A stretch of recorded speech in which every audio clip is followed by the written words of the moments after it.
Alright, so in this video, I'm going to show you what we're going to do is when we do the Picasso face lesson. This is just one way to start. Now I'm going to show a brief video of what to do, and then I'll show you some stills at the end. Look through the slideshow. By all means, if you can go on the internet and look up examples, do that too. So the way I start this is first thing you're going to do is you're going to start with the side view of a face. Now, I'm using pencil. I'm going to go a little dark here. Now, you can be sort of realistic, or you can kind of get a little more cartoonish. I guess this one's a little realistic, all right? So, you do this. You do the profile, and then you're going to add the details like they would appear from the side. Alright, so here's the side view. You got the eyebrow. Here's the eye. Got the iris, eyelid, maybe the nostril. You can see the nostril a little. Make the lips, right? Then if you want here, we'll give them a mustache. Alright, we'll add an ear. There we go. And I don't know, we'll give them some funky here. Why not?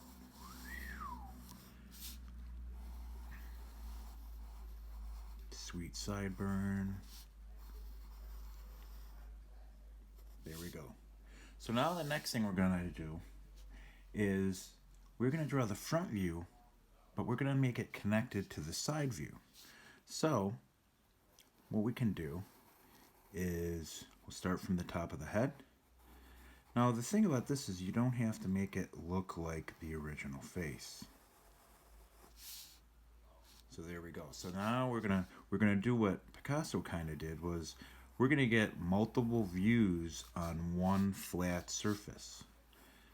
That's when he got in his period, was called the Cubist period. What he did was he would take his painting, his object, whatever he was painting, and he would cut up the different views and put them all on one flat surface. Now, sometimes like the nose here, it's going to get a little strange, and you don't have to make it look the same. So here we go. Alright, so now maybe his hair is going to be slightly different. This can be a totally different person. You can stop right there. You can include the body if you wanted to. It's entirely up to you. I'm going to give him a tie. He's kind of dressed up. So there we go. Now there's one example of one face. Now what you can do when you start to do this is you can go off the side of the paper. As a matter of fact, I encourage you. It's okay to have parts of your drawing go off the edge of the paper. That's fine. And we want to change the size of objects. And I'm always saying, remember, overlap. Overlap, overlap. Overlap is a really simple way to give a drawing depth. Depth is interesting. So here's another little face I did, drawn up here. There we go. You know, mess around with different facial expressions and, you know, details of the face. The hair can be really crazy. Right? Now once you get that done, do several of these, overlap on the whole surface of your paper. And then what I really want you to think of is once you've got your drawing all done, now you can also, let me just interrupt here, you can also add some patterns, just so you don't have big blank space.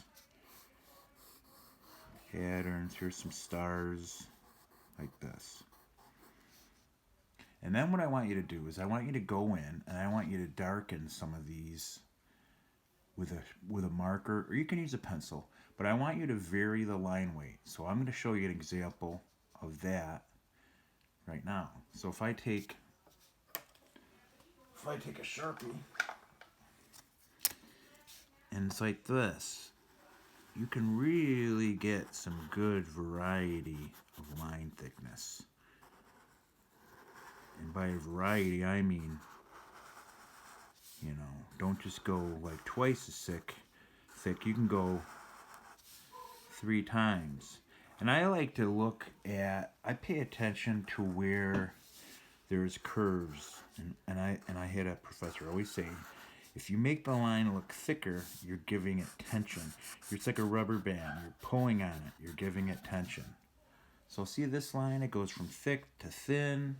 So even right here, like this star. You can go like this. Now once you start with a marker, or if you don't have marker, if you're going to use colored pencil or crayon, but once you start, you're kind of committed. So like right here, this star. So I've varied the line, and when you do yours, I want you to think about that. I'll show you some still examples after this, and then I want you to try. So you can see right here, there's a lot of varied line weights. Try to do that and have fun.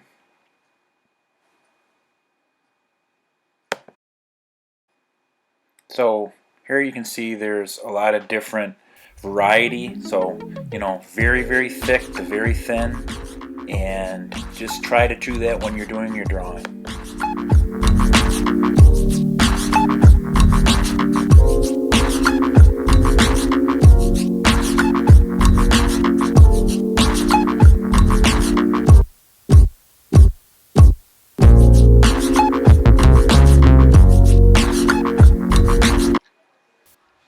So here you can see are some examples that I've done.